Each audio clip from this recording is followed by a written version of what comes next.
Have you ever noticed how some giant companies, the ones that seemed invincible, just disappear? Think about Blockbuster Video. On a Friday night, it was the place to be, and then poof, gone. Or what about Kodak, the king of photography? They actually invented the first digital camera but didn't run with it. And we all know how that story ended. This isn't just bad luck or a few bad decisions. It's a powerful economic force at work. A concept called creative destruction.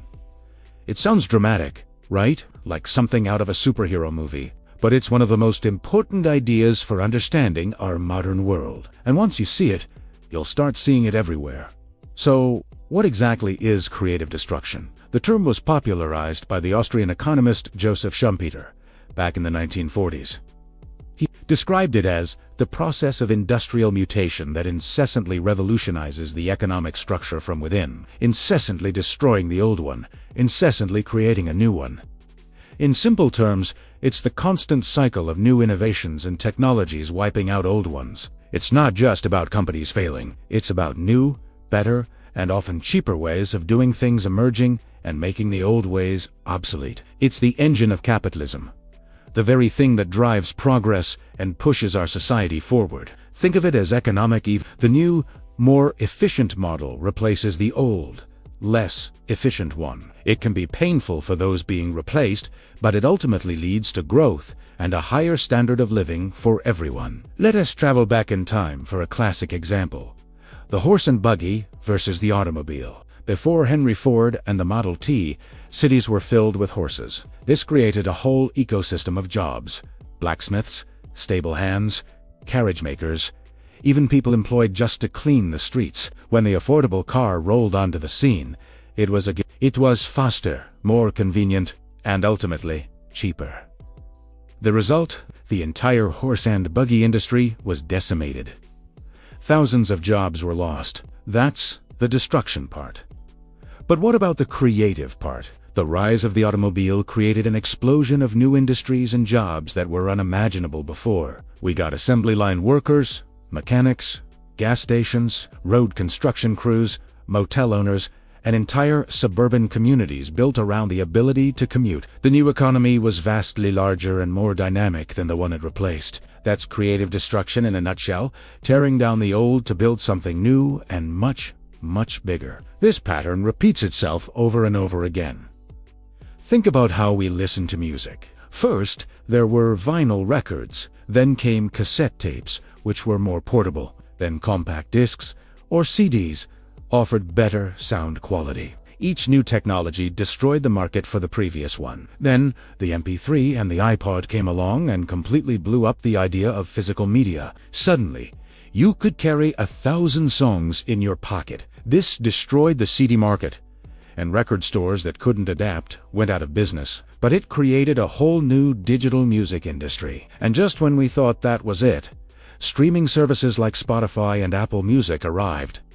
Now, we don't even need to own the music. We just subscribe to a massive library in the cloud. Each step was a creative destruction event, making music more accessible and creating new business models along the way. The digital age has put this process on hyperspeed. The internet is probably the greatest engine of creative destruction in human history.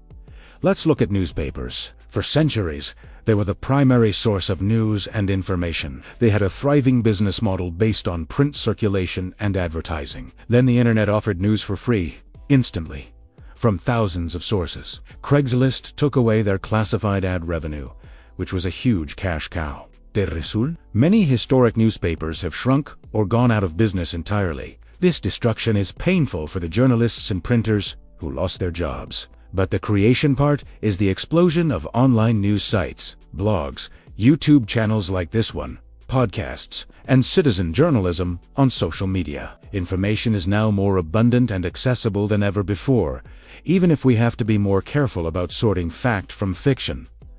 The same story applies to retail. The rise of e-commerce giants, especially Amazon, has completely upended the traditional brick-and-mortar store. Why drive to a mall, search for parking, and hope they have your size when you can order it from your couch and have it delivered to your door tomorrow? This has led to what's called the retail apocalypse, with many famous chain stores closing their doors. It's a huge disruption, but it has also created an incredible new ecosystem. Millions of people now run their own online shops on platforms like Shopify or Etsy. There are new jobs in logistics, warehouse management, data science for e-commerce, and digital marketing. The new retail landscape is different, but it has also opened up opportunities for small entrepreneurs to compete on a global scale in a way they never could before. So, is creative destruction a good thing or a bad thing?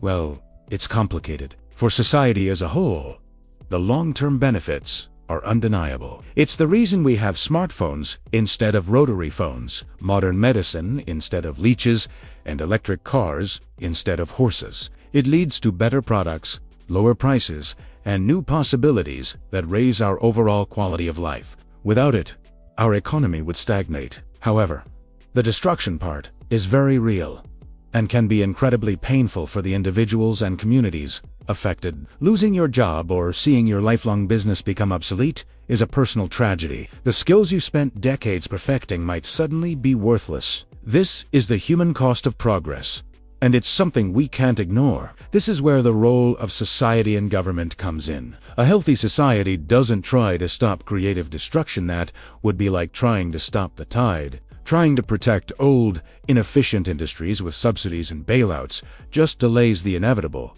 and makes the whole economy less competitive. Instead, a smart approach is to manage the transition. This means investing in education and retraining programs to help workers who are displaced by new technologies learn the skills needed for the jobs of the future. It means having a strong social safety net like unemployment benefits help people land on their feet while they between the old economy and the new one. The goal is to make the transition as smooth and painless as possible so that everyone can share in the benefits of innovation, not just a select few. We need to embrace the creative part while compassionately managing the destruction part. Looking ahead, we are on the cusp of some of the biggest waves of creative destruction yet.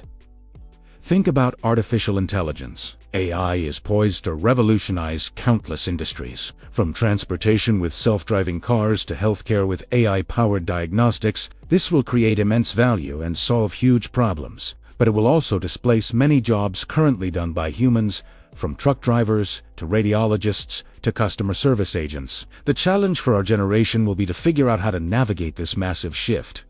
How do we retrain an entire workforce? What new jobs will AI create that we can't even imagine yet? What is the role of humans in a world where machines can think? These are the big questions that the principle of creative destruction forces us to confront. The key takeaway is that change is the only constant.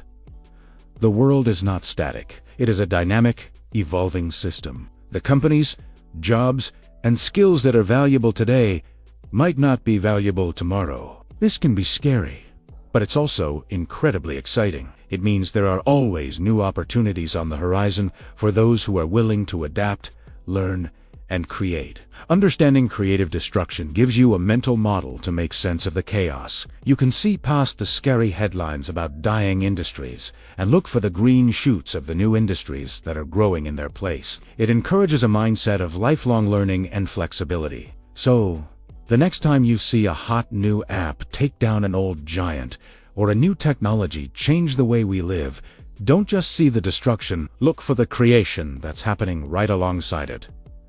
That's where the future is being built. Thank you so much for watching. If you found this explanation helpful, give this video a like and consider subscribing for more deep dives into the big ideas that shape our world. What do you think will be the next big industry to be transformed by creative destruction? Let me know in the comments below. See you in the next video.